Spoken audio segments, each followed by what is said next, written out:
Last night, I had a conversation with President Trump about how we could work together. Speaker Nancy Pelosi, and I give her a lot of credit. She works very hard, and she's worked long and hard. Hopefully, we can all work together next year to continue delivering for the American people. I also spoke to Mitch McConnell, Leader McConnell this morning, and how we could work together. I talked to Leader Pelosi. We discussed ways we might be able to find a way forward. Health care was on the ballot, and health care won. I know.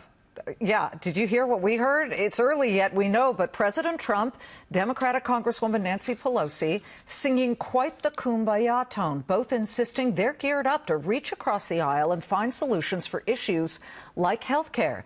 Do Democrats now have an ally when it comes to fighting high insurance premiums? And, of course, Republicans have said they want to do the same. This is what President Trump said last year. Quote, the insurance companies have absolutely taken advantage of this country and our people. Awkward, but heck, he's up for it. Here to react is the CEO of National Trade Association representing the health insurance industry, America's Health Insurance Plan CEO, Matt Eyles, in a Fox Business exclusive. Matt, thank you for being here. It sure sounds like both sides are getting ready to gang up on big insurance. How do you see this new landscape of a Republican president and a Democratic-controlled House? Thanks for having me here, Liz. So here's what I think the American voters said. They said that they want health care and health care insurance that's affordable, accessible, comprehensive, protects against pre-existing conditions, and health insurance providers are ready to do that. We want to work with all parties, work across the aisle, work with the administration, work with Congress, work with governors. I think another important message that came out of the elections was there were ballot initiatives with respect to Medicaid in some very red states, in Utah, in Idaho, in Nebraska, and people said that they value Medicaid. And I think that there's an opportunity to work on issues to make health care better, more accessible, more affordable, and we want to do that. We've been showing health insurers since both Obamacare was put into place and since President Trump became president. These stocks are up anywhere from 50 to 70%. Democrats and the president both polled said they want insurance for pre-existing conditions. Never mind that the administration has just issued guidance that can allow shorter-term plans the ability to refuse such coverage. But that said, the industry must realize it will be in the hot seat. So what are you and your members, your insurance companies, ready to agree upon when it comes to accepting all patients regarding pre-existing conditions? We've, for a long time, had a policy that we want to make sure that people with pre-existing conditions are protected, period. There's coverage now since the Affordable Care Act that makes sure that anyone who has diabetes, cancer, any type of health condition will have access to health insurance. And that's been in effect since 2014. We support keeping that in place. We know the administration has looked at alternative so-called short-term plans and others that might loosen some of those protections. But we know that the market exists in the individual market through employer coverage to make sure that people are protected. And we think that's important.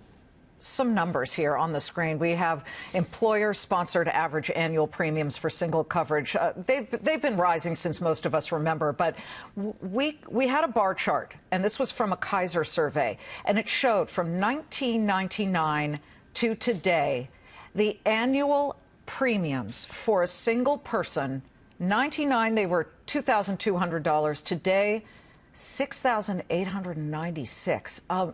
It just seems like no matter whether it was before Obamacare was even a word or he was president or, President Trump saying we've got to do something about it, you guys continue to raise your premiums on everybody, no matter what the sort of political outcome or feel of this country. At some point, don't you have to look at yourselves and say, this is getting ridiculous. Everybody notices now. Look, we want health care to be more affordable, but it's important to realize what goes into the health insurance premiums. It's the underlying cost of medical care. It's the outrageous cost of prescription drugs. It's ever higher hospital prices. And that's really what's going into premiums. If you look at how much insurance costs, now 23 cents on every premium dollar in the commercial market is responsible from prescription drugs. I mean, these are the underlying issues that we need to tackle, and we are ready to work across the aisle to work with anyone to make health care more affordable, but you have to realize what goes into that price. Well, it is everything. I would say it absolutely makes sense that younger people should be able to buy these so-called skinnier plans than those for older folks. You know, they don't need joint replacement if they're that young. Could cafeteria-style pay-for-what-you-eat plans work? And would one of the options for a fair price, Matt, be, okay, pre-existing conditions are covered? Well, you have to look at how insurance works, right? You have to have everyone be part of the system if it's going to work. You can't isn't just that what Obamacare tried to do?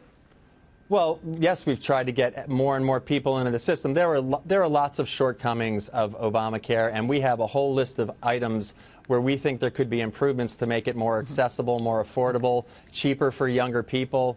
But you also have to understand how insurance works, which is people need to be part of the system. You can't just pick and choose and say, I'd like something over here, but not over there. The short-term plans will allow you to do that, but if you get sick, if you have an accident, if you have a catastrophic health event, you have to realize what's going to happen on the other side. And that's why it's so important that we want to make sure people have access to affordable, comprehensive health care coverage that protects against pre-existing conditions. Well, we're watching it all, and as a business network, we look at the stocks too, and at the moment, the stocks, no matter who's in charge, seem to find a way to do well. Matt Eyles, please come back again. Thank you very much.